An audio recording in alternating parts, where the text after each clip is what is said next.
Hello everyone, myself Divyanshi Agrawal future star में आप सभी लोगों का वेलकम है। आज हम लेकर आए हैं क्लास 10th के लिए साइंस का new chapter metal and non metal. Chemistry का टॉपिक है वही है। तो सबसे पहले हम लोग देखेंगे कि मेटल और नॉन मेटल आखिर होते क्या हैं। हमारे यूनिवर्स में बहुत सारे एलिमेंट्स हैं, लेकिन जो एलिमेंट्स कैपेबल होते हैं इलेक्ट्रॉन्स को लूज करने में, ठीक है, और जब वो इलेक्ट्रॉन्स को लूज कर देते हैं तो उनके ऊपर पॉजिटिव आयन फॉर्म हो जाता है, जिसे हम कैटायन बोलते हैं। पॉजिटिव मतलब होता है कैटायन, ठीक है। उन एलिमेंट्स को हम कहते हैं मेटल। ओके, एग्जाम्पल जैसे sodium, potassium, zinc. Okay, non metal किसे कहते हैं? जो एलिमेंट्स कैपेबिलिटी रखते हैं इलेक्ट्रॉन को गेन करने की। गेन मतलब होता है लेना, ठीक है। जो एलिमेंट्स इलेक्ट्रॉन को लेने की कैपेसिटी रखते हैं और लेने की कैपेबल होते हैं और फॉर्म करते हैं नेगेटिव आयन मतलब एनायन, उन्हें हम कहते हैं नॉन मेटल। समझ में आ गई बात? एग्जाम्पल नॉन मेटल के हम ले सकते हैं जैसे nitrogen, oxygen, chlorine, bromine, iodine. समझ में आ गई बात? यही चीज हम लोग यहाँ पर लिखने वाले हैं। ओके, दीज एलिमेंट्स, यस लिखिए friends, these elements have loose electrons. जो एलिमेंट्स इलेक्ट्रॉन को देने की कैपेबिलिटी रखते हैं and form positive ion and form positive ion। Positive ion को बोलते हैं हम कैटायन, ठीक है। क्या बोलते हैं? पॉजिटिव आयन को क्या बोलते हैं? कैटायन। हम टू टाइप्स के आयन होते हैं ना, एक होता है कैटायन, एक होता है अनायन। तो जिस भी एलिमेंट पर पॉजिटिव चार्ज है इसका मतलब हम उसको क्या कहेंगे? कैटायन। और जिस भी एलिमेंट पर नेगेटिव चार्ज है तो हम उसको क्या बोलेंगे? अनायन। Okay, is called non metal, sorry is called metal. Okay, is called metal, not a non metal. Okay, example के लिए अगर हम लें तो इसे sodium, potassium, zinc etcetera. Okay, metal का समझ में आ गया। नॉन मेटल में क्या होता है? these elements have gain electrons। जो एलिमेंट्स इलेक्ट्रॉन को लेने की कैपेबिलिटी रखते हैं एंड फॉर्म नेगेटिव आयन, और फॉर्म करते हैं नेगेटिव आयंस को। नेगेटिव आयन मतलब होता है अनायन, उनको हम कहते हैं non metal. Got it? For example nitrogen, oxygen, chlorine, bromine, iodine etcetera. And a मतलब क्या होता है? सोडियम। आप लोगों ने क्लास 9th में जो भी हमारे एलिमेंट्स होते हैं उसके सिंबल की स्टडी करी थी ना, तो बस वही बात है। मैंने यहाँ पर एलिमेंट का पूरा नाम नहीं लिखा है, ओनली सिंबल से रिप्रेजेंट करा है। एंड ए होता है सोडियम, के मतलब होता है पोटाशियम, जेडन होता है जिंक, एन होता है नाइट्रोजन, ओ होता है ऑक्सीजन, Cl होता है क्लोरीन, Br होता है ब्रोमीन, I होता है आयोडीन। समझ में आ गया आप लोगों को? जो हमारा चैप्टर है मेटल और non metal, metal and non metal. अब मेटल क्या होते हैं आप लोगों को पता लग गया, नॉन मेटल क्या होते हैं ये भी समझ में आ गया। अब हम पढ़ने वाले हैं मेटल की प्रॉपर्टीज के बारे में, ठीक है। पहले कोई भी चीज होती है तो मैं हमेशा हर बार यही बात कहती हूँ कि सबसे पहले अगर हम कोई भी चैप्टर की शुरुआत करने जा रहे हैं तो उस चैप्टर का जो टाइटल है हमें उसके बारे में पता होना चाहिए। अब जैसे इसमें लिख रहा है मेटल, तो मेटल क्या होते हैं ये हमें पता होना चाहिए। नॉन मेटल क्या होते हैं ये हमें पता होना चाहिए। उसके बाद हमें आगे की प्रक्रिया को शुरू करना चाहिए। समझ में आ गई बात? पहले इसको नोट डाउन कर लीजिए, आखिरकार की मेटल और नॉन मेटल होता क्या है, लिख लिया। अब हम स्टडी करने वाले हैं physical properties of metal. Okay, तो फिजिकल प्रॉपर्टीज ऑफ मेटल में क्या लिखते हैं? सबसे पहले बात आती है physical properties of metal.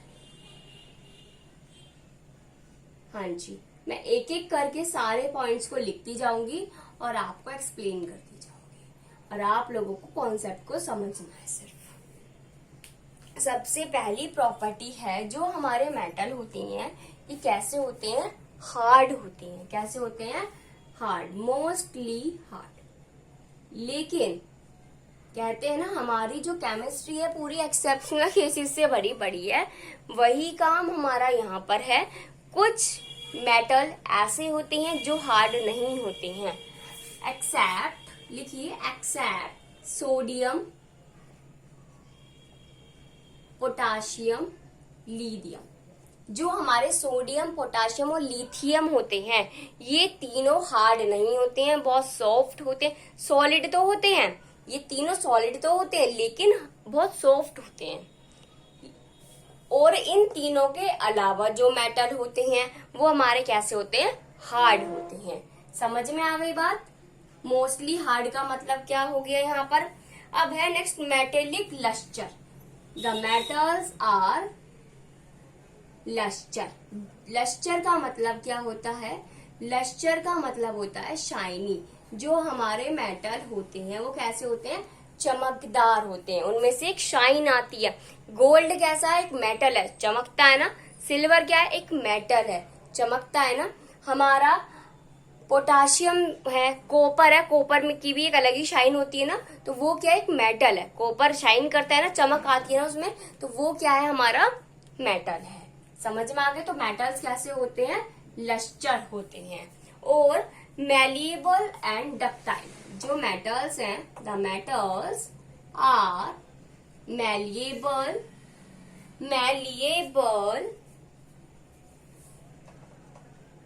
And ductile. अब बात आती है ये मैलिएबल एंड डक्टाइल का मतलब क्या होता है? तो मैलिएबल का मतलब क्या होता है? जो मेटल्स हैं हम उनको बीट करते हैं, पीटते हैं उनके ऊपर, ठीक है, और फिर वो एक पतली सी शीट की फॉर्म में आ जाते हैं, उसका मतलब होता है मैलिएबल। और डक्टाइल का मतलब क्या होता है? जो हमारे मेटल हैं वो एक पतली वायर की फॉर्म में भी बन सकते हैं, उनकी जो फॉर्मेशन है, उनकी जो स्ट्रक्चर है वो पतली वायर की फॉर्म में भी कन्वर्ट हो सकती है, तो उसे बोलते हैं डक्टाइल। समझ में आ गई बात? तो जो मेटल है हम उसको पतली सी शीट भी बना सकते हैं और पतला सा वायर भी उसका बना सकते हैं मेटल का। इसलिए मेटल के अंदर प्रॉपर्टी होती है मैलिएबल एंड डक्टाइल। मैं आप लोगों को नोट डाउन करा देती हूँ कि मैलिएबल का मतलब क्या होता है। ओके, मैलिएबल का मतलब क्या होता है भाई? The metals can be beaten, the metals can be beaten and form into thin sheets, और वो पतली शीट में फॉर्म हो जाता है। ओके, और डक्टाइल का मतलब क्या होता है? जो हमारा मेटल होता है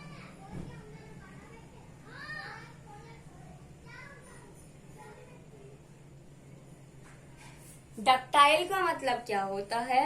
metals can be drawn into wire. जो मेटल होते हैं वो वायर की फॉर्मेशन भी कर सकते हैं। समझ में आ गई बात?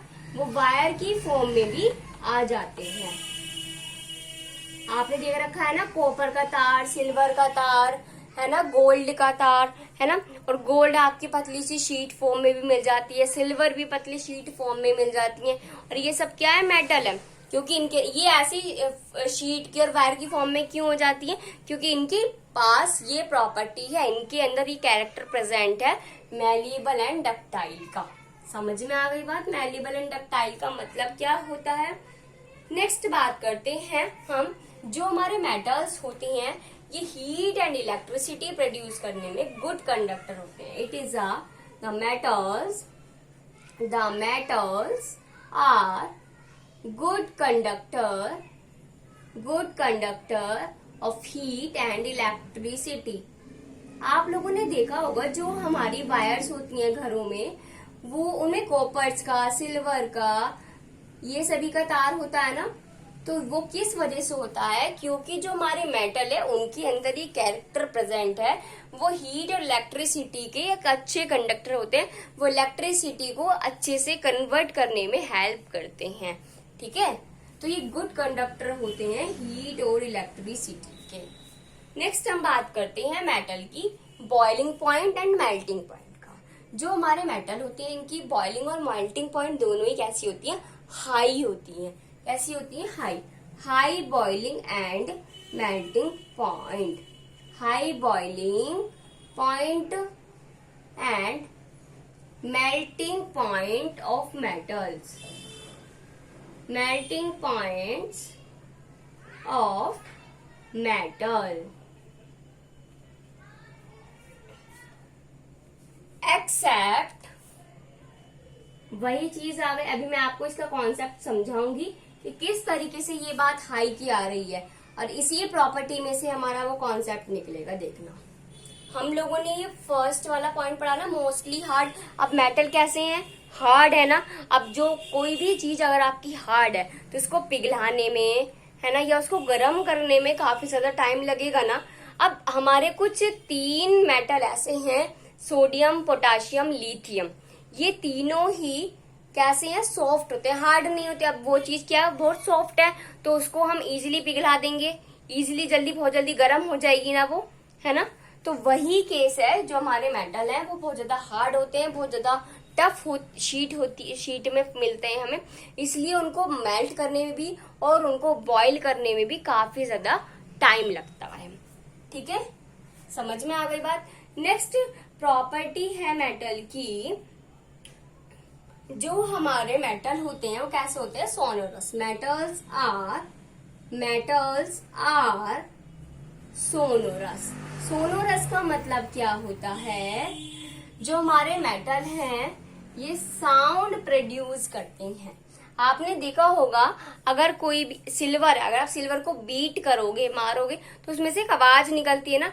अगर कोई कॉपर का कोई भी आपके पास बाउल है, टीन, कोई भी ग्लास है, अगर आप उसको बीट करोगे, मारोगे उस पर, तो क्या होगा? उसमें से एक साउंड प्रोड्यूस होगा. तो जो मेटल है उनके पास कैपेसिटी होती है, या कह सकते हैं हम ये कैरेक्टर होता है साउंड को प्रोड्यूस करने का. इसलिए कहते हैं मेटल्स आर सोनोरस. सोनोरस मतलब होता है साउंड प्रोड्यूस करना. प्रोड्यूस साउंड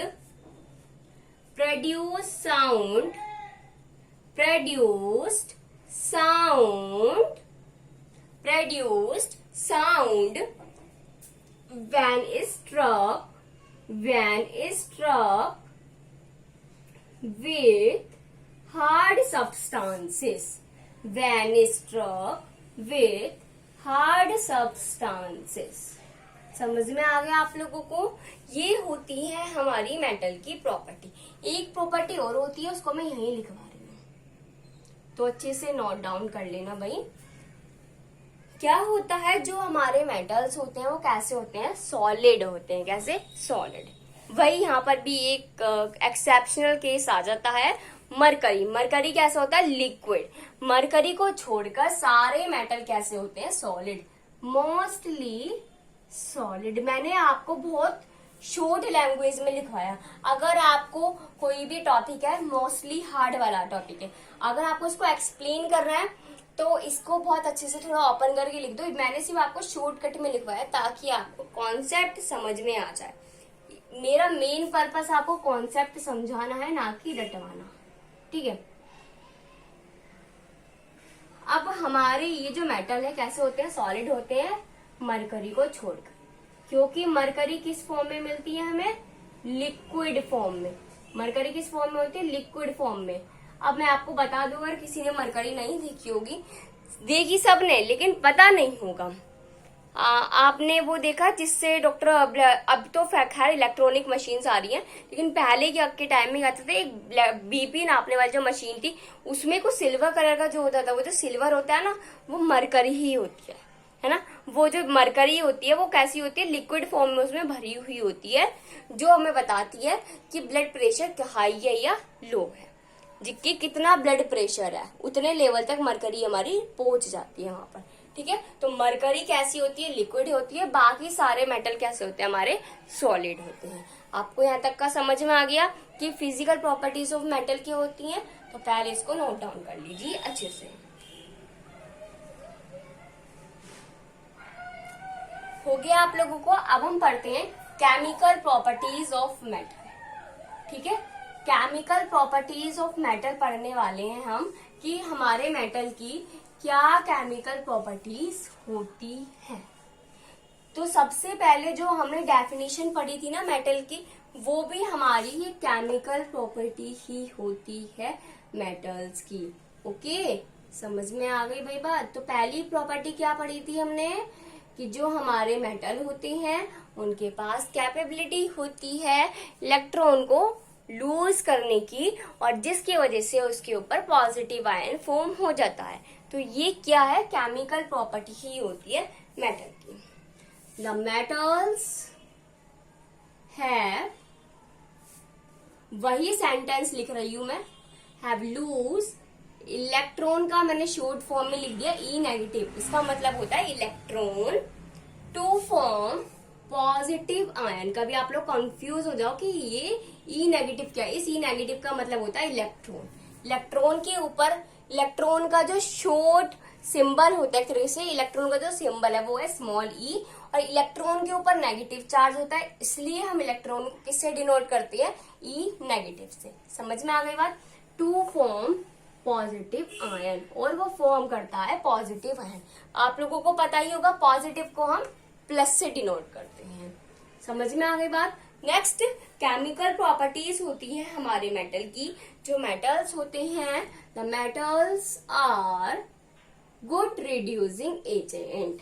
अब ये रिड्यूसिंग एजेंट क्या होता है, आप लोगों ने अगर अपना अच्छे से चैप्टर फर्स्ट करा होगा जिसमें रिडॉक्स रिएक्शन में हमने पढ़ा था रिडक्शन, उसमें ही एक डेफिनेशन आई थी रिड्यूसिंग एजेंट। तो ये वही रिड्यूसिंग एजेंट है। ओके, अगर किसी को नहीं पता कि रिड्यूसिंग एजेंट क्या होता है तो मैंने इसके ऊपर वीडियो बना रखी है, रिडॉक्स रिएक्शन के नाम से वीडियो है, उसमें मैंने बता रखा है कि रिड्यूसिंग एजेंट क्या होते हैं। फिलहाल मैं आपको यहाँ पर भी एक्सप्लेन कर रही हूँ, अगर अच्छे से समझना है तो आप लोग उस वीडियो को जाकर देख सकते हैं, रिडॉक्स रिएक्शन। ओके, तो रिड्यूसिंग एजेंट क्या होते हैं, जो जिन रिएक्शंस में हम रिडक्शन कराते हैं, जो हमारे कैटलिस्ट बोल सकते हैं हम उनको, जो हमारे कैटलिस्ट होते हैं या जो एजेंट्स होते हैं वो हमारे रिडक्शन रिएक्शन कराने में हेल्प करते हैं, उसे हम कहते हैं रिड्यूसिंग एजेंट। समझ में आ गई बात। अब ये जो मेटल है ये बहुत अच्छे रिड्यूसिंग एजेंट होते हैं।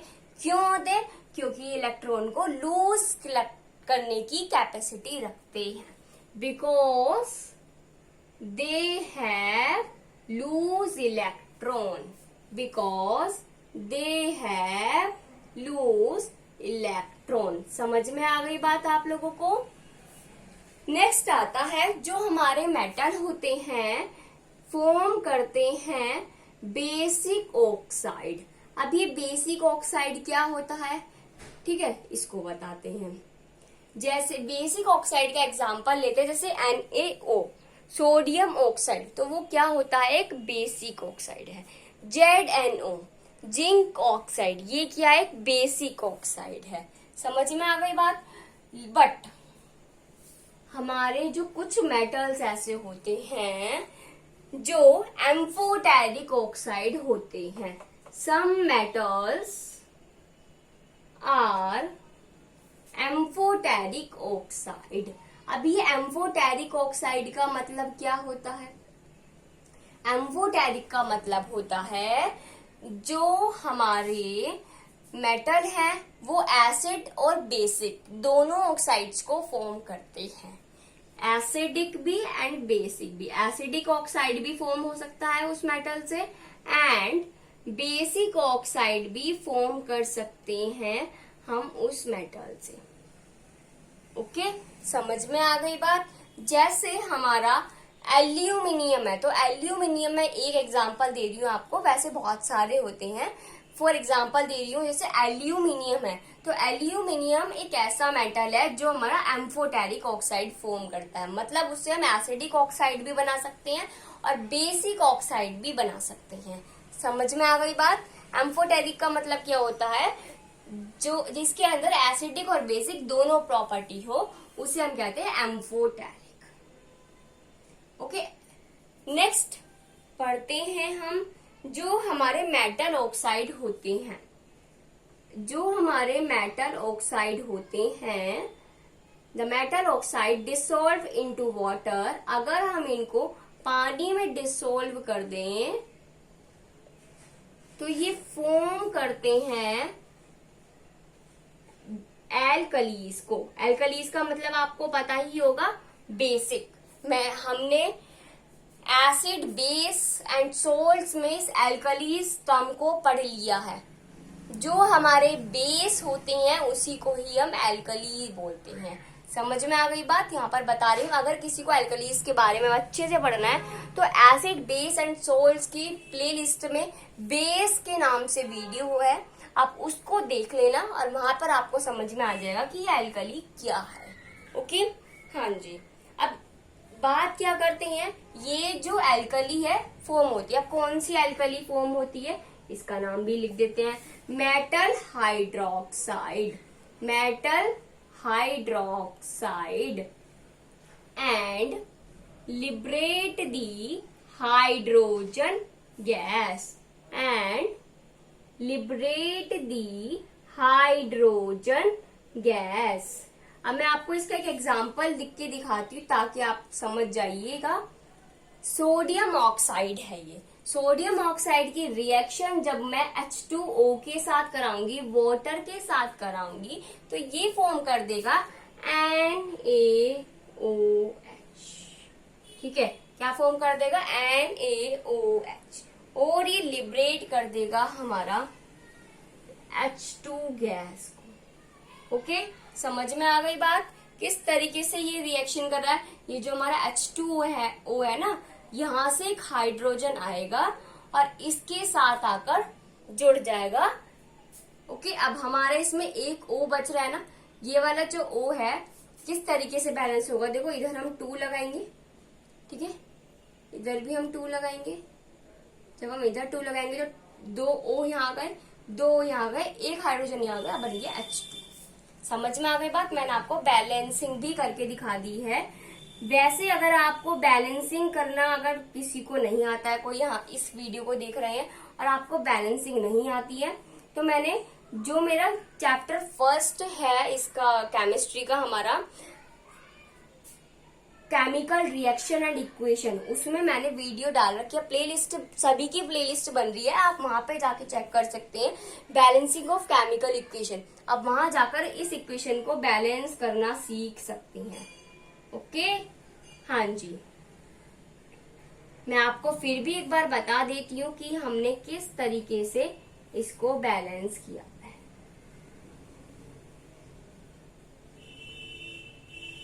हाँ जी, देखिएगा, इस केमिकल रिएक्शन में हमने क्या करा, सोडियम ऑक्साइड की रिएक्शन वाटर के साथ कराई और उसने फॉर्म कर दिया, ओके एक सेकेंड, कुछ मिस्टेक हो गई, इसमें आएगा हाइड्रोक्साइड, सोडियम हाइड्रोक्साइड, और वो फॉर्म कर देता है सोडियम हाइड्रोक्साइड और हाइड्रोजन गैस वहां से लिबरेट होती है, बाहर निकल जाती है।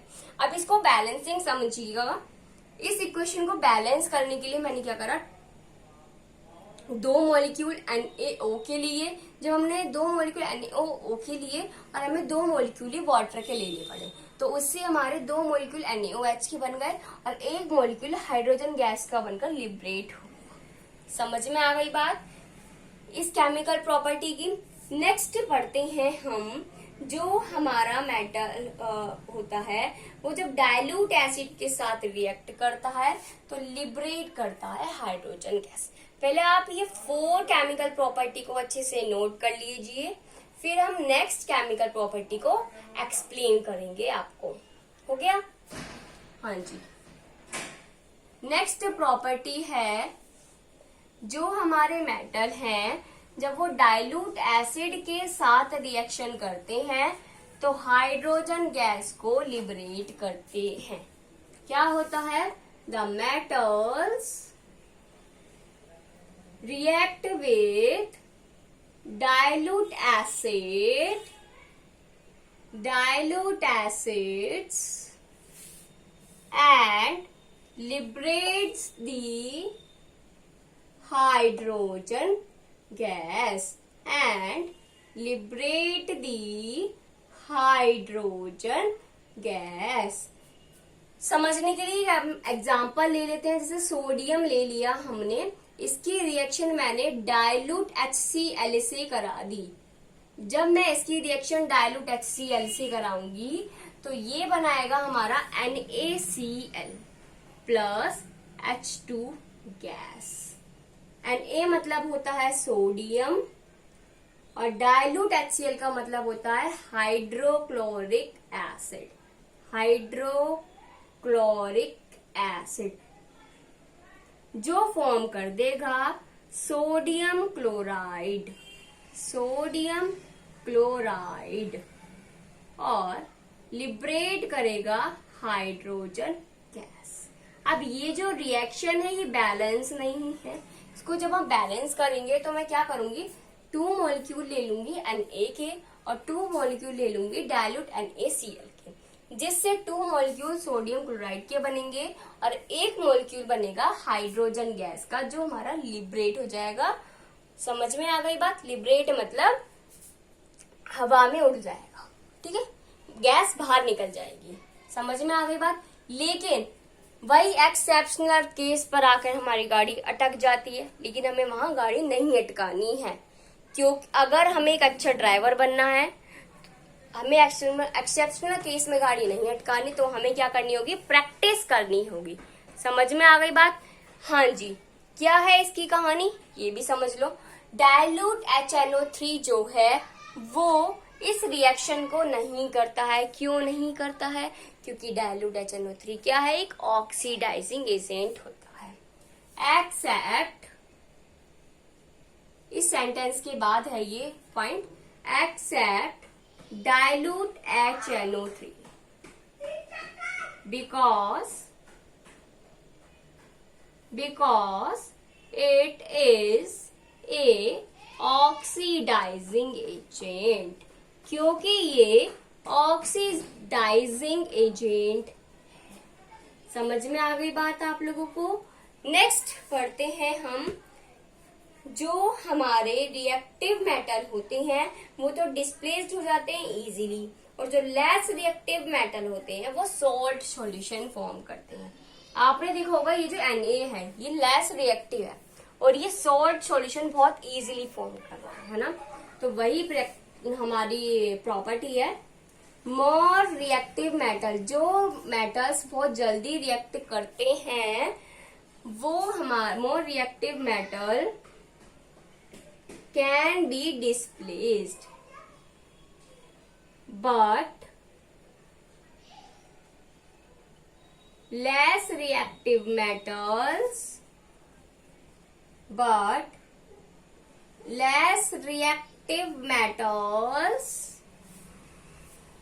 form salt solution। समझ में आ गई आप लोगों को बात? ये फॉर्म करते हैं सॉल्ट सॉल्यूशन, जिसे हम कहते हैं डिस्प्लेसमेंट रिएक्शन। डिस्प्लेसमेंट रिएक्शन के बारे में तो सभी को ही पता होगा। अगर किसी को ना पता हो कि डिस्प्लेसमेंट रिएक्शन क्या होता है तो मेरी chapter 1 chemical reaction and equation की जो वीडियो है टाइप्स ऑफ केमिकल रिएक्शन, आप वहां जाकर उस वीडियो में इस टॉपिक को समझ सकते हैं। डिस्प्लेसमेंट रिएक्शन क्या होता है, ठीक है। डिस्प्लेसमेंट रिएक्शन क्या होता है, जो हमारा जैसे हमारी ये रिएक्शन है, ये हमारी डिस्प्लेसमेंट रिएक्शन है। इसमें क्या हो रहा है, Na के साथ Cl आकर ज्वाइन हो रहा है ना, एक एलिमेंट के साथ दूसरा एलिमेंट जो आकर ज्वाइन हो रहा है, और एक के साथ कुछ नहीं। मैंने इसको बहुत अच्छे से एक्सप्लेन कर रखा है उस वीडियो में, एक ट्रिक के थ्रू, एक कहानी के थ्रू मैंने इस डिस्प्लेसमेंट को उस वीडियो में एक्सप्लेन कर रखा है। अगर किसी को नहीं पता है तो आप वहां जाकर देख लेना। ओके, आई होप आप लोगों को chemical properties of metal and physical properties of metal बहुत अच्छी से समझ में आ गया होगा। अगर आपको कोई भी डाउट हो तो आप कमेंट सेक्शन में कमेंट कर सकते हैं। Thank you and have a nice day. And इसको नोट डाउन कर लीजिए, स्क्रीनशॉट ले लीजिए। ले लिया आप लोगों ने स्क्रीनशॉट?